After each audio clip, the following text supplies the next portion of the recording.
So ayun mga kanoyese, welcome back sa ating YouTube channel, Filipino Ese. So ngayong araw, another update na naman tayo patungkol sa Jomar and Carla Seria or Love Team. So mula ito kay Kalingap Reaction. So meron to pamagat na Jomar, natatakot baka mangyari kay Carla. Kaya ba hanggang ngayon hindi pa sinagot? So ano kaya yan, min? Ito talagang mga ganito, min, mga title contents, nako-curious talaga ako, ano, kaya yun pinapanood ko. And also syempre, kung meron tayong nakitang something na di ko-correct natin or magbibigay lang tayo ng mga advices natin, ano. So yun, mula kay Kalingap Reaction, support nyo yan. Tapos syempre, kung trip nyo na mga ganitong reaction video may kasama kayo manood, huwag nyo na rin kalimutang supportahan yung YouTube channel natin, Filipino Ese. Also, credits na rin kay Mr. Kalingap Rab, supportahan nyo din yan. Siya yung something ulo dito sa mga serye-serye, di ba? So, yun, di na natin to patatagalin pa. Baka agawin pa ng China. Again, ang title ng video ito, Jomar natatakot baka mangyari kay Carla. Mangyari kay Carla. Kaya ba hanggang ngayon hindi pa sinagot? So, like, comment, share, subscribe. Start.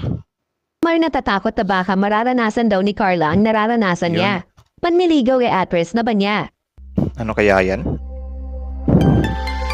Kalingap Reaction. Subscribe nyo yan, guys. Magandang araw po muli mga ka-Jumcar at maraming salamat sa inyong patuloy na pagsubaybay at pagsuporta sa Jumcar at sa ating munting YouTube channel. Yung alam mong napakahirap na magtaguyod ng maraming anak na mag-isa lang dahil isang bagay ang mapait na nararanasan at mismong nasasaksihan ni Jomar habang sila ay pinapalaki ng kanilang mga magulang at Well, ramdam marami naman tayong ganun, men. Kasi yung something era siguro natin dati, di ba? Sobrang, pahirapan talaga ang pagpatawid. I mean, yung pagbuhay sa atin ng mga magulang natin, like nakikita natin. Though same lang din naman ngayon kasi tayo as an adult, sobrang hirap din ng mga tinatahak nating mga ruta ngayon, di ba? Like, dang, ito pala yung buhay, men. Sobrang hirap. Try. niya na hindi nga daw basta-basta ang pinagdaanan ng nanay niya, kaya isang bagay ang kinatatakutan ni Jomar niya daw dahil sa kanyang nararamdaman ngayon ng mga karamdaman, ay ayaw niya na mangyari kay Carla kung sakali man na sila ang magkatuluyan, karamdaman? na gaya nga daw na nangyari sa mommy nito. Alam naman nating hindi hawak natin ang buhay kung sakali man na kung ano ang magiging ating kahihinatnan. Tama naman, Kung hindi naman talaga natin hawak yung buhay natin. Kaya yun, enjoy natin yung buhay natin dito sa mundo. Tapos syempre, wag puro kalokohan kasi, mainit sa hell, men. Though ako hindi ko rin alam kung hell ba or heaven, ano. Dasal-dasal na lang talaga. Sorry, Lord. Tuloy.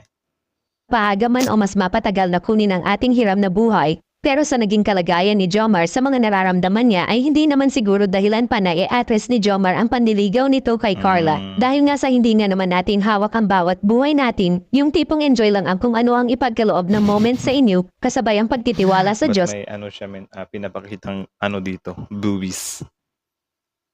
Sasamahan sa mga itutulad niyang mga araw na ikabubuhay. Sa kabilang banda naman ay umugang rin ang ilang sabi na kaya daw hindi rin muna sinagot ni Carla si Jomar, ay kailanman daw ay hindi pa personal na nasabi ni Jomar kay Carla ang mga katagang I love you Carla, na ito marahil ay nasubaybayan ng maraming Jumcar fanatics. Dahil tayo man din ay nakapansin din na kailanman ay hindi pa nga raw nasabi ni Jomar ng I love kay Carla. Hintay naman kayo. Sobra naman kayo excited. Huwag niyong madaliin, men. I love you, Carla. Buti pa ako, nasasabi ko, hey, Carla, I love you. Maka-I love you eh. So, yun pala yung, yun pala yung, men, pinakahinihintay ng taong bayan. Especially yung mga nakasuporta dito kay Jomar at Carla. Yung I love you or matamis na I love you. So, never pa palang nabanggit yun. So, sa mga naghihintay ng I love you, comment down below. So, tuloy. Ako, isang allergy. Actually, kahapon po ito. Nag-umpisa lang siya dito sa taas. Maliit lang siya. Pero habang tumatagal, lumalaki siya. Tingnan guys. Meron din ako dito sa katawan. Usually, dati pag naka-artery ako, ulo umpisa niyan. Tapos dito Ano ba to about, man? Hindi ko maintindihan eh. Hindi kasi malinaw yung boses niya. Malakas naman yung volume. Pababa yan. Eh, hindi naman siya nag-ano sa mukha. Pero sa ngayon, andito na siya sa katawan ko. Ano ba yan siya? Allergy or something na skin disease or I don't know. Meron pala siyang ganun, men. Talaga ba? So yun, again, mula kay Kalingap Reaction, ano, support nyo yan. Original video link in the description box below. Tapos syempre, credits na rin kay Kalingap Rab at kay Jomar, Kuya Jomar Vlog. Support nyo rin yan. And also, bago nyo iwan yung channel natin, huwag nyo na rin kalimutan supportahan yung YouTube channel natin, Filipino IC. So kita nyo naman yun, guys, di ba? Na meron palang something na inaalang-alang or I don't know if napag-isipan kasi nagulat din ako kung saan about yung video. Parang may pinapakita siya dito sa katawan niya eh. Ano ba yun? Allergy ba yun? Or something na ano sa kanya? Ano yun?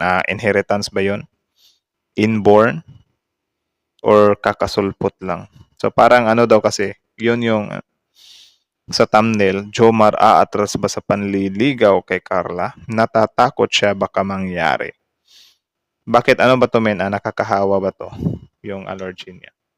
So, wag naman sana, ano. Tapos, syempre, sana maipacheck yan or ano ba, siguro maghanap pa tayo ng video na related doon para malaman din natin kung ano about yun, ano. Comment nga kayo sa baba, guys, kung ano yun? Yung sa ano niya ba? Yung mga allergy ata niya.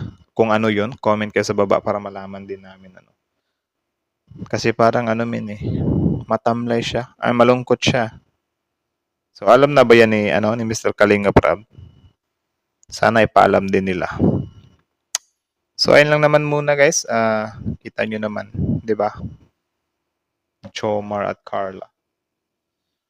Tapos kaka-react ko lang ng ibang videos tapos ito yung makikita ko na parang aatras.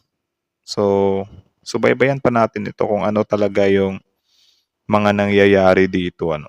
Kasi nagulat din ako eh.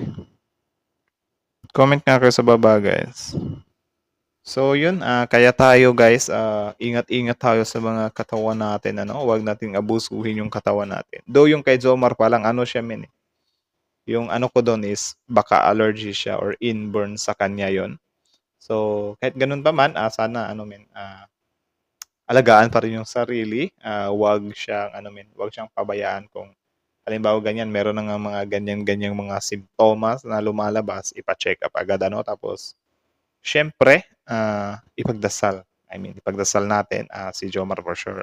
Din naman siguro yan, malakas yung faith niyan sa Diyos, so pagdadasal niyan. Ang sa atin lang talaga dito, tulungan din natin siya na ipagdasal natin yung something allergy or sa problema niya sa katawan niya, na sana malampasan niya yan at mawala, pag-pray nyo rin, pag-pray natin para gumaling na din siya at syempre, tuloy-tuloy ang ligaya sa tambalang Jomcar sa serye ng Jomcar.